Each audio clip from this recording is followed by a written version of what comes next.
सफलता का पैमाना क्या है? सफलता का पैमाना क्या ये है कि हमको कोई एक छोटी मोटी नौकरी लग जाए? सफलता का पैमाना यह है क्या कि हम बहुत कुछ पैसा कमा लें? ऐसा नहीं होता है। ऐसे बहुत सारे लोग हैं जिनके पास सैकड़ों हजारों करोड़ों रुपया है, लेकिन आप कभी उनसे मिल के देखिएगा वो परेशान दिखेंगे।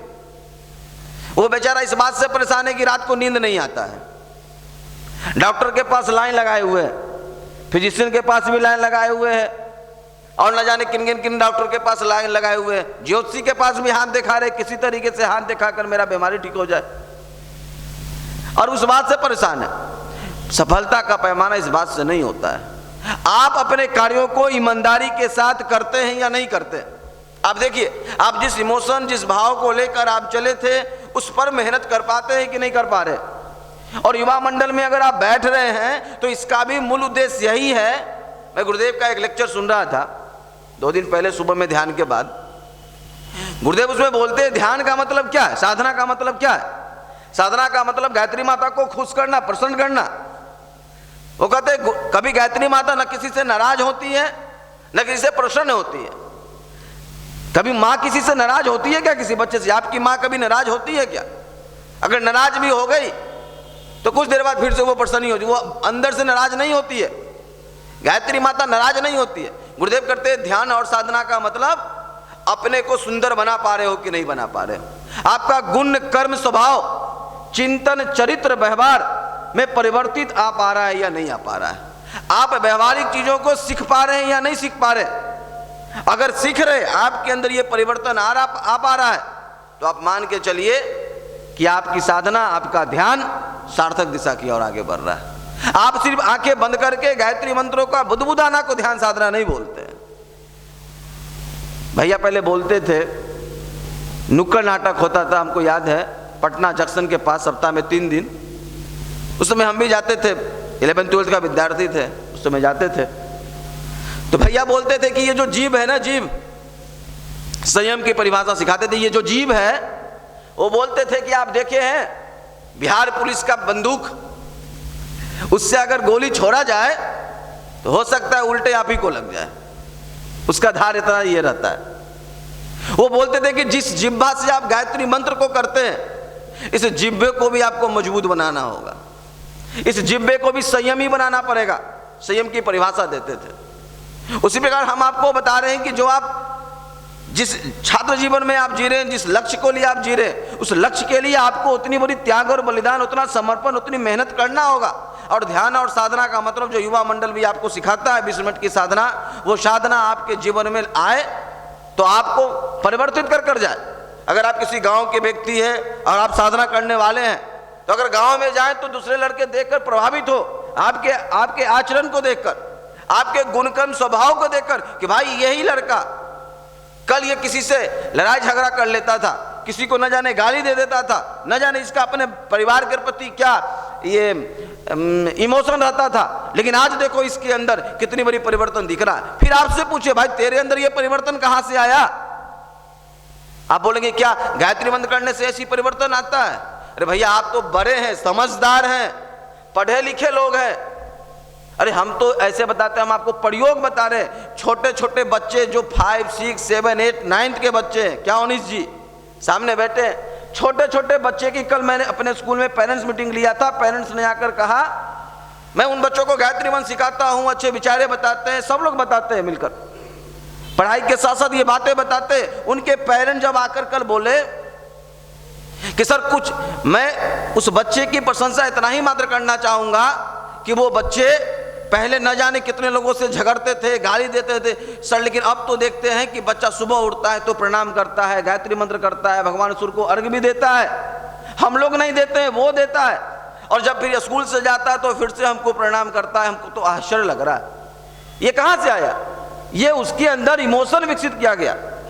गार्जियन कहते हैं मेरा बात बच्चा मानता ही नहीं है। हम तो कल उनसे एक ही बात बोले, बच्चा आपका बात क्यों नहीं मानता है? कभी आप सोचे बच्चा आपका बात क्यों नहीं मानता है? भाई क्यों नहीं मानेगा आपका बच्चा बात? जिस बच्चे को आपने 9 महीने पेट में रखे, जिस बच्चे के लिए आप और आपके परिवार न जाने कितनी मेहनत, कितना पुरुषार्थ करके उस बच्चे को बड़े किए, फिर भी उस बच्चे के अंदर वो आपकी बात क्यों नहीं मानता? इसके पीछे कारण है कि आपके प्रति उस बच्चे के मन में कहीं ना कहीं प्यार नहीं जमा है, वो संवेदना, वो प्यार उसके अंदर नहीं जगा है। मैंने उनको एक एग्जाम्पल दिया कि अगर जैसे मान ले ये एक चीज है, मान ले एक वस्तु है, अगर इससे हमारा लगाव हो जाए तो हम इसकी सुरक्षा करेंगे कि नहीं करेंगे? करेंगे ना, इसका देखभाल करेंगे, गंदा होगा इसको धोएंगे भी। लेकिन अगर इससे हमारा कोई लगाव नहीं है तो क्या ये कहीं गिरा भी रहेगा, रखा भी होगा, इससे हमारा कोई लेना देना है? नहीं होगा।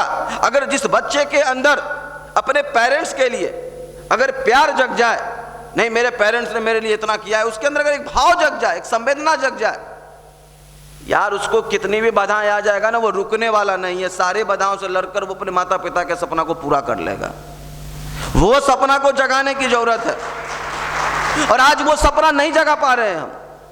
आज वो सपना, आज वो भाव, वो प्यार, वो संवेदना, लोग समझता है कि हम बच्चों को क्या कर लिए, उनको अच्छा अच्छा कपड़ा दे दिए, रेस्टोरेंट में ले जाकर खिला दिए और हम उसको घुमा दिए, उससे उसके अंदर वो संवेदना जग गया, वो प्यार जग गया। माफ करिएगा, अगर कपड़ों से और रेस्टोरेंट में बैठा कर खिला देने से अगर प्यार जग गया होता तो बहुत साधारण चीजें होती, नहीं जग पाया।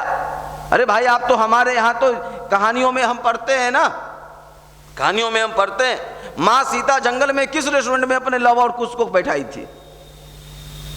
कहीं तो नहीं बैठाई थी, किसी रेस्टोरेंट में बैठाकर तो नहीं खिलाई होंगी। वो तो जंगलों में कष्ट और कठिनाइयों में ही उनको प्रैक्टिकली लाकर उनको लव कुश बना दी थी। तो जरूरत है हम अपने अंदर, ध्यान क्या करता है, साधना क्या करता है, आपके अंदर एक इमोशन विकसित करता है। वो इमोशन क्या करता है, आपको आपके लक्ष्य के प्रति जुड़ाव पैदा करता है, वो जुड़ाव पैदा करता है। और जब आपके अपने लक्ष्य के प्रति जुड़ाव हो जाएगा ना, तब आप कुछ भी कर सकते हैं। तब उसके सामने कोई भी कष्ट, कठिनाई, परेशानी आए, आप उससे भागेंगे नहीं। तो ध्यान का मतलब क्या है? ध्यान का मतलब, आप जब ध्यान करने भी बैठिए ना तो पूरे भाव के साथ बैठिए, एक ड्यूटी समझ के मत बैठिए कि हम युवा मंडल में गए थे, हमको बताया गया है 20 मिनट का ध्यान करने के लिए, ड्यूटी है, कर लेना है। जैसे खा लेना है, आजकल लोग खाता भी है ड्यूटी ही समझ के, हाँ खाता भी है ड्यूटी ही समझ के। खाना को भी खाना के तरीके से थोड़ी खा पाते हैं, खाना को भी खाना के तरीके से नहीं खा पाते हैं। तो हम साधना को भी समझते हैं ड्यूटी, 10 मिनट 20 मिनट बताया गया है, जल्दी जल्दी बुदबुदाओ, काम खत्म। एक दिन हमारे संस्कार शाला में एक बच्चा था, एक भाई थे, वो नए नए भाई थे, पूछ रहे थे सबसे, ध्यान करके आए हो, साधना कर कर आए हो? तो एक बच्चा ने कहा हाँ सर किए। पूछे कितना देर किए हो? तो 5 मिनट किए हैं। तो उसने पूछा क्यों 5 मिनट किया है? तो बोला सर 5 मिनट मन नहीं लग रहा था, उसके बाद नहीं लगा मन। अब 6-7 का बच्चा था, संस्कार शाला का बच्चा था, कहा कि मन नहीं लगा। तो मन क्यों नहीं लगा? मन लगाना चाहिए था। हम सुन रहे थे दूर से, हम बोले कि मन लगाना चाहिए था। भाई कह रहा मन नहीं लग रहा था, तो कैसे लगाता? तो उसके फिर उसके वो टीचर थे, बोले कल से जो जो ध्यान करके नहीं आएगा छड़ी से मारेंगे। अब वो बेचारा सब आपस में, 2 लड़का बताता, अच्छा बताओ मन नहीं लगेगा तो कैसे करोगे? तो एक बोलता है बगल से, अच्छा चलो हटाओ ना, कल भैया पूछेंगे ना तो बोल देंगे ना कि किए थे भैया, देखने थोड़ी घरे जा रहे हैं। देखिए बच्चा का मन देखिए कैसे करता है। अब उसी बच्चे को अगर आप ये बताएं कि बेटा साधना करने से, ध्यान करने से, मेडिटेशन करने से क्या फायदा होता है, उसको अपने सामने अपने क्लासरूम में ही बैठाकर उसको करा दीजिए आधे घंटे उस भाव के साथ, 20 मिनट 10 मिनट, देखिए वो कल से करता है कि नहीं करता है। अगर आपको मान ले कोई कहे भाई उस दुकान का मिठाई बहुत सुंदर है, बहुत अच्छा लगता है, उसका भी बहुत अच्छा लगता है, आपके अंदर उस मिठाई को खाने का भाव नहीं जगेगा। लेकिन अगर कोई व्यक्ति वहां से मिठाई लाए, आपको थोड़ा सा चखा दे, लीजिए ना खाइए थोड़ा सा, आप खा लिए, स्वाद चख लिए, अब आप खोजिएगा वो कहाँ मिलता है। अब आपके दिमाग में चलेगा उसको खाने का भाव, और आप क्या कीजिएगा, अब दुकान खोजिएगा और कहीं ना कहीं से पैसा इंतजाम करके उस दुकान में पहुंचिएगा और खा लीजिएगा। अगर कोई कह दे कि इस दुकान का गोलगप्पा बहुत अच्छा है, तो आप क्या करते हैं, खोजते हैं, मौका खोजते हैं, वहां जाएं और गोलगप्पा खा लें, विचार चलते रहेगा। तो आप जो ध्यान करने बैठते हैं ना, तो उसको इमोशन के साथ करिए, पूरे भाव के साथ कीजिए। ये मत समझिए कि हम ड्यूटी कर रहे हैं, भगवान को खुश कर रहे हैं, बस ये समझिए ना कि 20 मिनट के लिए आपको अपने साथ बैठना है। और सबसे बड़ा इस धरती का जो सबसे बड़ा सोर्स ऑफ एनर्जी है, जिस एनर्जी को लेकर हम अपने जीवन में बहुत आगे जा सकते हैं, हम अभी शुरुआत में बोले गायत्री मंत्र कराने से पहले कि साधारण से दिखने वाला व्यक्ति भी असाधारण काम कर सकता है अगर गायत्री मंत्र उसके जीवन में उतर जाए तो। आप जब ध्यान करने बैठिए तो आप सबसे बड़ा सोर्स ऑफ एनर्जी के साथ आप दोस्ती कर रहे हैं। अरे अगर आपको कोई कहे, अवसर दे, मान ले विकास जी को कोई अगर कहे कि विकास जी आपको जो है आज प्रधानमंत्री जी बुलाए हैं और बोले हैं कि अपने मंत्रिमंडल में आपको शामिल कर लेंगे, तो क्या कहेंगे विकास जी? नहीं नहीं नहीं नहीं नहीं, प्रधानमंत्री जी बोले हैं कि नहीं अब विकास जी को हम अपने साथ रखेंगे दोस्ती, तो आप करेंगे कि नहीं करेंगे? पावरफुल व्यक्ति के साथ कोई भी करना चाहता है।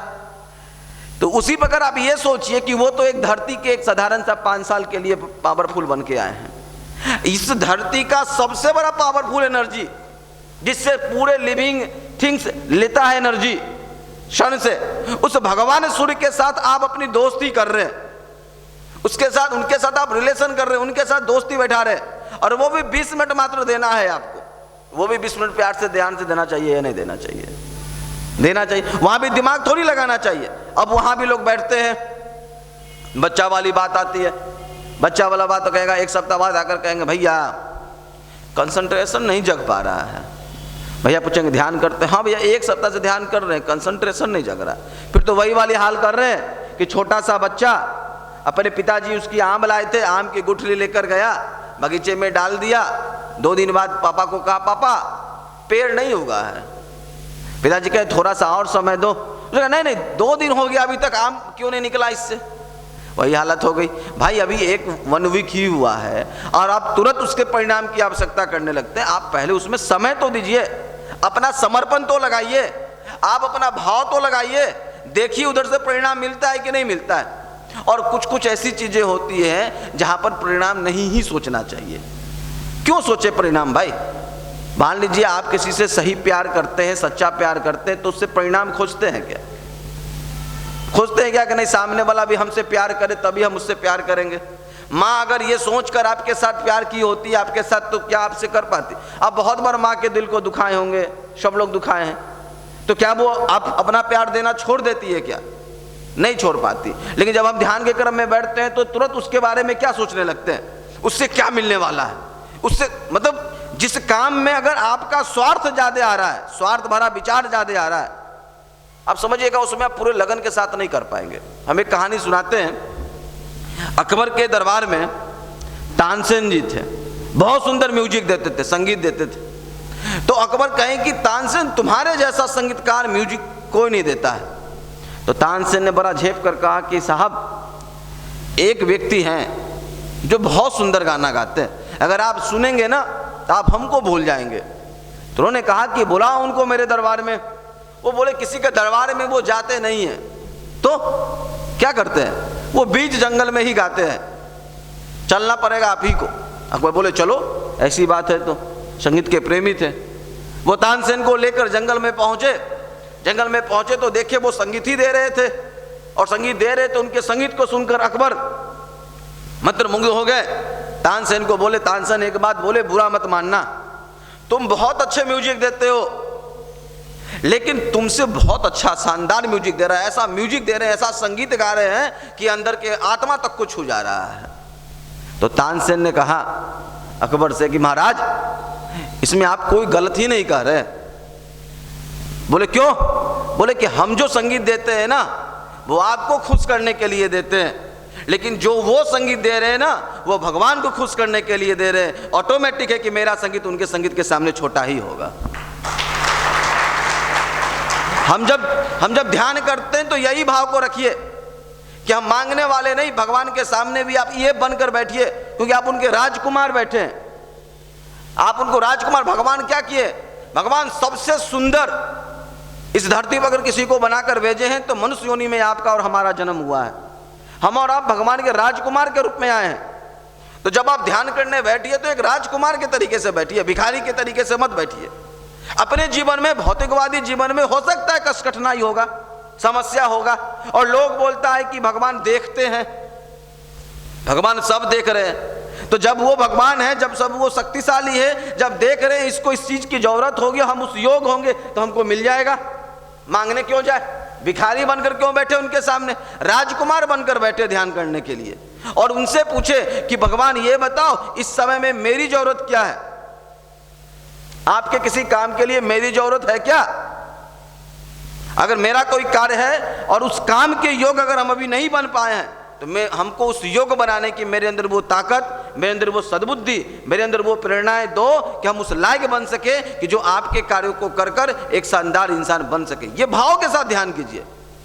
ये मत करिए हमको अंदर जीवन में ये समस्या है, पापा ऐसे हैं, मम्मी ऐसे है, ये समस्या वो समस्या। ध्यान आपका गायत्री मंत्र पर नहीं जा रहा, समस्या पर ज्यादा जा रहा है। तो आप ध्यान कीजिए ना उस भाव के साथ। अगर आपकी श्रद्धा मजबूत होगी, आपका विश्वास अगर मजबूत होगा, अगर आपका इमोशन मजबूत होगा तो आप विश्वास मानिएगा बिना मांगे सब कुछ मिल जाता है, बिना मांगे सब कुछ मिल जाता है। और बहुत लोगों को मिला भी है, जो जिस योग्य है, जो जिस योग्य है उनको मिला है। आपके अंदर जैसी पात्रता होगी वो पात्रता के लायक आपको मिलेगा।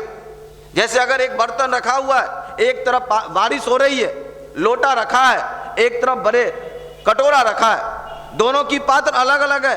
बारिश हो रहा है, लोटा अगर ये सोचे कि मेरे अंदर बड़े कटोरा जितना पानी भर जाए तो क्या भर सकता है? वो लाख प्रार्थना करेगा, लाख बोलेगा, क्या भर सकता है? आप बताइए, नहीं भर सकता है। लेकिन अगर कटोरा न कहकर भी, न बोलेगा भी ना, तो भी उसकी पात्रता भर जाएगी। कटोरे इतना, लोटा से ज्यादा भरेगा। भरेगा या नहीं भरेगा? अगर आपके हमारे अंदर की पात्रता अगर वैसी बन गई तो निश्चित तौर पर परमात्मा हमको वो सब कुछ देता है जिस योग हम बने हैं। तो बस हमारी जरूरत कहाँ है? अपनी पात्रता पर काम करने का, अपनी पात्रता को विकसित करने का। और गुरुदेव की बात यहीं पर आती है कि गुरुदेव बोलते हैं साधना ध्यान का मतलब अपने आप को बेहतर बनाना, अपने आप को शानदार बनाना, अपने गुण कर्म स्वभाव चिंतन चरित्र व्यवहार को नियमित उसमें कुछ अच्छाई जुड़ते चले जाए। यही हमारी साधना और स्वाध्याय और संयम और सेवा सिखाता है। अगर मान ले कहीं से क्षुद्ध में अहंकार आ जाए, गुरुदेव के पास एक कार्यकर्ता गए और वो जो पेड़ पौधा था वो जैसे तैसे था, गुरुदेव के पास गए, गुरुदेव को बोले गुरुदेव माली जो है ना वो सही से पेड़ों का कटाई नहीं करता है। तो गुरुदेव बैठे थे, मुस्कुरा कर बोले बेटा वो माली नहीं है, वो तुम्हारा गुरु भाई है। हाँ बोला वहाँ गुरु भाई, सही बोले आप, गुरु भाई, वो काम नहीं करता है सही से। तो गुरुदेव बोले अच्छा ऐसा करो ना, वो नहीं करता है, तू ले ले कैंची और तू कर ले थोड़ा काम। उसने को भी लगा गुरुजी बोले, वो कैंची लिए और जाकर उनको जहाँ जहाँ लगा था कि वो सही से काम नहीं किए वो cut cut cut cut cut के आए। पूरा गर्मी का मौसम था, पसीने पसीने आए। गुरुदेव के पास आए, गुरुदेव पूछा कर दिया? वो बोले हाँ कर दिए। गुरुदेव कर दिए? बोले बहुत पसीने पसीने हो गए, बैठो। बैठाए उनको बोले कि बेटा ये जो अहंकार होती है ना, क्षुद्र अहंकार है, ये जीवन में कब आ जाता है पता नहीं चलता है। बड़ा ध्यान से रखना, अपने ऊपर ध्यान रखना। ये कब क्षुद्र अहंकार आ जाए और तुमको तुम्हारे अध्यात्म से अलग कर दे, अध्यात्म के रास्ते से जो तुमको मिलना चाहिए वो नहीं मिल पाएगा। तो उन्होंने कहा कि अहंकार को कैसे मारना चाहिए। उन्होंने एग्जाम्पल दिया कि न्योरा और सांप के बीच की लड़ाई देखना। न्योरा क्या करता है? सांप को देखता है, सांप के साथ में लड़ाई होती है तो सांप के मुंह को पकड़ता है और पकड़कर रगड़ता है, फिर देखता है मरा है कि नहीं मरा है, फिर रगड़ता है, फिर देखता है मरा है कि नहीं मरा है। अपनी अहंकार को भी रगड़िए, देखिए मरा कि नहीं मरा, मेरे अंदर शालीनता विनम्रता आया कि नहीं आया। आपके अंदर शालीनता और विनम्रता नहीं आया। अध्यात्म का मतलब ही होता है शालीनता और विनम्रता।